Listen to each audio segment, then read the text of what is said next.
Kabar terbaru kasus Gibran dan Kaisang, Ketua KPK Firly tegas.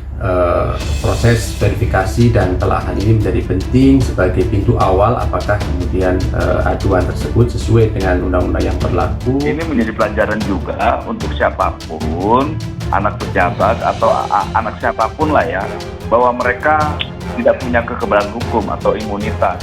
Melaporkan kekuasaan adalah bagian yang menurut saya ya hal yang wajar dalam tradisi demokrasi ya, bahkan harus gitu.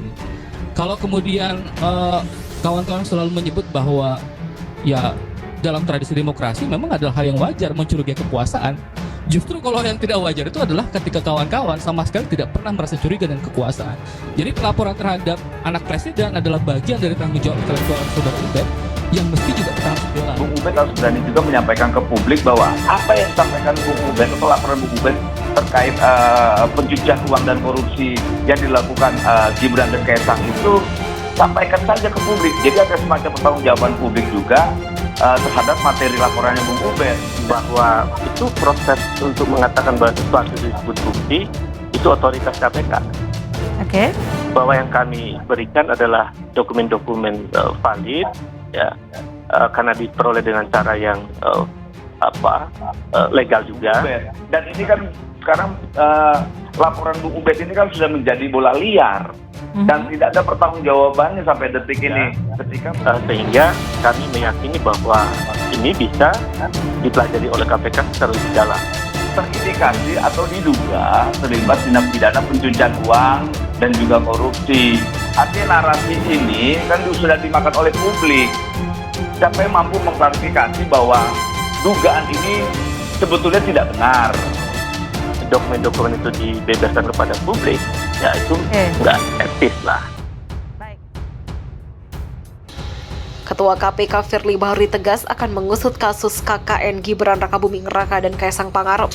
Firly mengatakan desakan pengusutan kasus putra Presiden Jokowi itu cukup besar terutama di media sosial. Namun menurutnya dinamika yang berkembang di media sosial sangat erat kaitannya dengan situasi politik menjelang pemilu 2024 mendatang. Suka atau tidak suka dalam rangka profesionalisme kerja, kami di KPK tentu menyadari ini semua bisa lebih mengantisipasi konsekuensi. Begitulah kata Firly kepada wartawan di Jakarta pada Sabtu 19 Februari. Firly menegaskan KPK berkomitmen melakukan pemberantasan korupsi hingga Indonesia terbebas dari praktek-praktek kejahatan rasuah. Oleh sebab itu siapapun pelakunya, KPK tidak akan pandang bulu jika cukup bukti pasti ditindak. KPK memastikan bahwa setiap informasi dari masyarakat pasti mendapatkan perhatian.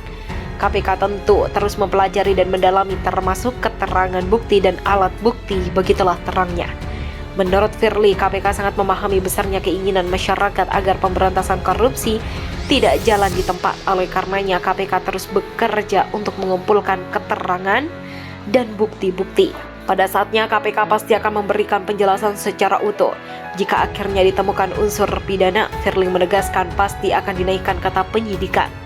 Dalam hal ini KPK pasti akan mengumumkan ke publik siapa tersangka itu, mekanisme baku di KPK. Begitulah jelasnya. Sebelumnya Gibran Rakabuming Raka dan Kaisang Pangarep dilaporkan ke KPK oleh dosen UNJ Ubedillah Badrun terkait KKN dan tindak pidana pencucian uang atau TPPU. Ada banyak desakan kepada Komisi Pemberantasan Korupsi atau KPK agar mengusut kasus korupsi yang diduga melibatkan sejumlah gubernur serta dugaan KKN putra Presiden Joko Widodo, Gibran Rakabuming Raka dan Kaisang Pangarep. Ketua KPK Firly Bahuri mengatakan desakan itu cukup besar terutama di media sosial. Namun menurutnya dinamika yang berkembang di media sosial sangat erat kaitannya dengan situasi politik menjelang pemilu 2024 mendatang. Suka atau tidak suka dalam rangka profesionalisme kerja, kami di KPK tentu menyadari ini semua untuk bisa mengantisipasi konsekuensi. Begitulah kata Firly kepada wartawan di Jakarta pada Sabtu. Terkait dengan harapan masyarakat ini, Firly menegaskan KPK berkomitmen melakukan pemberantasan korupsi hingga Indonesia terbebas dari praktek-praktek kejahatan rasuah. Oleh sebab itu siapapun pelakunya, KPK tidak akan pandang bulu jika cukup bukti pasti ditindak. KPK memastikan bahwa setiap informasi dari masyarakat pasti mendapatkan perhatian. KPK tentu terus mempelajari dan mendalami termasuk keterangan bukti dan alat bukti yang baik yang disampaikan langsung ke KPK maupun keterangan dan fakta-fakta yang ditemukan dalam proses penyelidikan begitulah terangnya. Lebih lanjut, KPK sangat memahami besarnya keinginan masyarakat agar pemberantasan korupsi tidak jalan di tempat. Oleh karenanya KPK terus bekerja untuk mengumpulkan keterangan dan bukti-bukti. Pada saatnya KPK pasti akan memberikan penjelasan secara utuh. Jika akhirnya ditemukan unsur pidana, Firly menegaskan pasti akan dinaikkan ke tahap penyidikan. Dalam hal ini KPK pasti akan mengumumkan ke publik siapa tersangka. Itu mekanisme baku di KPK, beber Firly.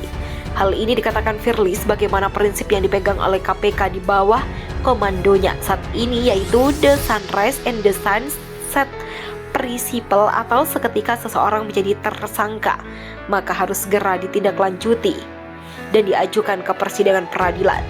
Begitu juga lanjut dia, KPK bekerja berpedoman pada asas-asas pelaksanaan tugas yang diantaranya menjunjung tinggi kepastian hukum, keadilan, kepentingan umum, transparan, akuntabel, profesionalitas, dan menjunjung tinggi HAM. Kami masih terus bekerja. Pada saatnya kami akan memberikan penjelasan pada publik, demikian kata Firly.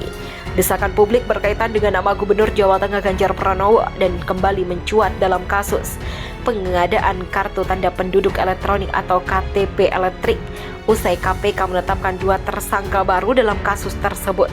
Saat itu Firly menegaskan bahwa pihaknya berkomitmen untuk menuntaskan kasus yang merugikan negara sebesar 2,3 triliun versi BPKP ini. Sementara lainnya, KPK juga meminta agar menindaklanjuti dugaan korupsi, kolusi, dan nepotisme atau KKN dan tindak pidana pencucian uang atau TPPU putra Presiden Jokowi Gibran Rakabuming Raka dan Kaisang Pangarep yang dilaporkan oleh dosen Universitas Negeri Jakarta atau UNJ Ubedillah Badrun ke KPK. Terakhir, KPK juga didesak untuk melakukan pemeriksaan terhadap Gubernur DKI Jakarta Anies Baswedan perihal dugaan tindak pidana korupsi dan penyelenggaraan Formula E di Jakarta. Terkait hal ini, KPK pernah memanggil Anies untuk diperiksa.